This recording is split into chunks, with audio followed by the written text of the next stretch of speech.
Righty then, it's time for another preview. Manchester United are playing Wolves, and we have got a tough old task if we're going to get the 3 points. And I think United need to get the 3 points. We might not necessarily be in a title race, but we are definitely in a race for the top four, and this could get tricky for Manchester United. This could be a game where Manchester United drop points and really damage our top four credentials in doing so. So I think it's very important that United manage to take all 3 points from this game, and here's how we're going to do it.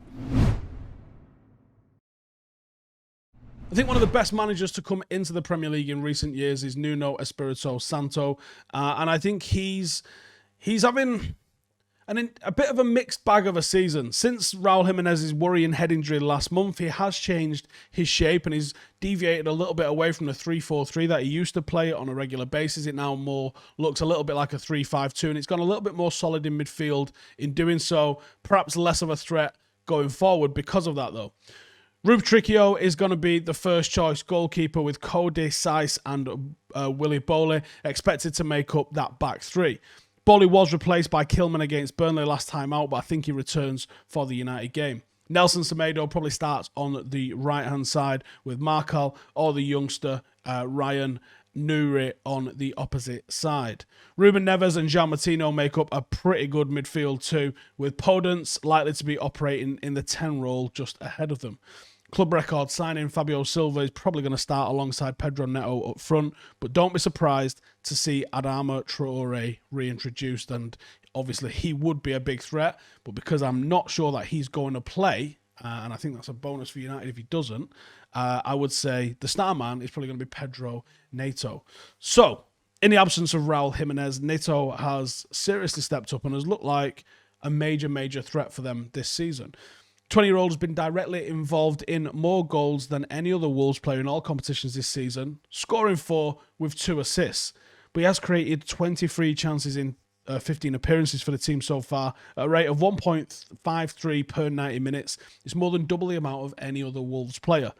Neto's goals have been worth 8 points already for Wolves this season, and now that he's added finishing to his pace and dribbling quality, this could be a tricky customer for United on Tuesday night. Before we get into my United 11, this video is brought to you by the good folks at SportsBroker.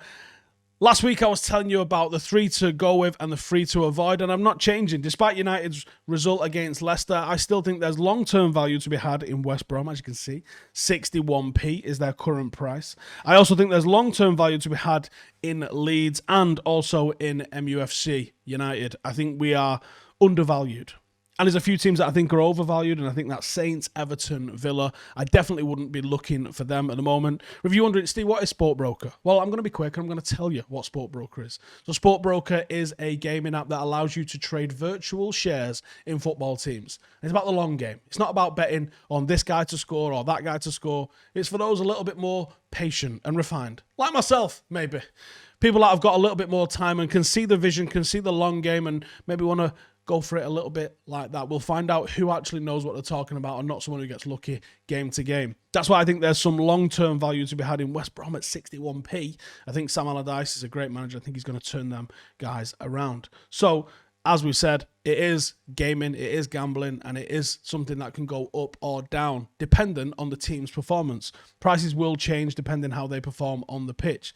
It's largely based on things like goals, passes, shots. All that sort of stuff has an impact on how your team does. When you're buying and selling virtual shares in the football team, SportsBroker gives you live stats so you can see the action as it happens in play. You also get your own portfolio showing your profit, loss, and equity from your trades. Now, here's the good part. If you sign up, you can have a £100 first trade trial, which means after you make your trade, if your team drops in value, the SportsBroker will refund any losses up to a maximum of £100. You can play straight away by downloading via the app, which is iOS or Android, or you can check it out on the website. It is UK only. You must be 18 and over to play, and always play responsibly. The link will be in the description. Right then, let's have a look at my Manchester United side for this game then. I think we go with the back three. I think we match what Wolves do, and I think we go with David De Gea in net. I go with a back three of Tuanzebe, Bailly, and Maguire. I thought Bailly was really good against Leicester. Maybe not amazing, but really solid for how long he's been out. Let's hope he can get another game in. Axel and Maguire alongside him makes a pretty formidable three. I'm trying to go attack him with the wing-backs. That's why I'm bringing Williams back in. Obviously, with the injury to Lindelof, I'm not expecting him to be featuring. And we go with Telles on the left. When you're playing a back three, you are expecting a bit more out of your fullbacks, and I think Telles is far more productive going forward than Luke Shaw is. I go with a midfield of Matic and Paul Pogba. That means that you've probably got 4 people looking after the defending with Matic in the back three, and I think Pogba then given a bit more of a license to go and make things happen, but you can also sit back and play in that deep role. I also wouldn't be mad to see Donny van de Beek playing in this number 6 kind of role here, but I'm not expecting it to be the sort of game where Fred and McTominay line up together, I don't think. In front of them, of course, Bruno Fernandes, and we're still waiting for that VAR penalty, which we know we're all owed. And up front, I think it's got to be Cavani and Rashford. I think Cavani has shown in the short time that he's been at Manchester United, he's a serious, serious talent, a serious player, and a player that's a match winner. And I think he's actually shown up how ordinary the Premier League is since he's arrived. He's barely featured, and every time he has, something's happened. I think it's time that he takes Martial's spot as the first choice number 9, and Marcus alongside him, well, that's where we're trying to exploit this Wolves side. So Wolves are a difficult team to beat. Nuno's got them built on organisation, determination, hard work. You need real quality or fortune to open these guys up. Cody, Bowley, Saiss, capable defenders, and they have one standout vulnerability: speed.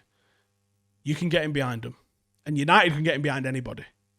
They don't tend to press too high. I think that's probably protecting that vulnerability just a little bit, which should leave the likes of Maguire, Pogba, especially with those deep balls, which is why I put him in the team. Fernandes, Telles from deep. Those sorts of players getting on the ball, putting balls over the top as we sit on the shoulder, as we saw quite effectively against Leicester. That's where United are going to find space and manage to open this Wolves team up and exploit them. I really think that United can do that. Rashford in particular is one that you've got to look for on those diagonal runs. His movement off the ball is sensational. And if he doesn't win it, you get it to Cavani. You get runners in and around him. You collect the ball, make space in behind. I honestly think that's the number one way that you open up this Wolves team.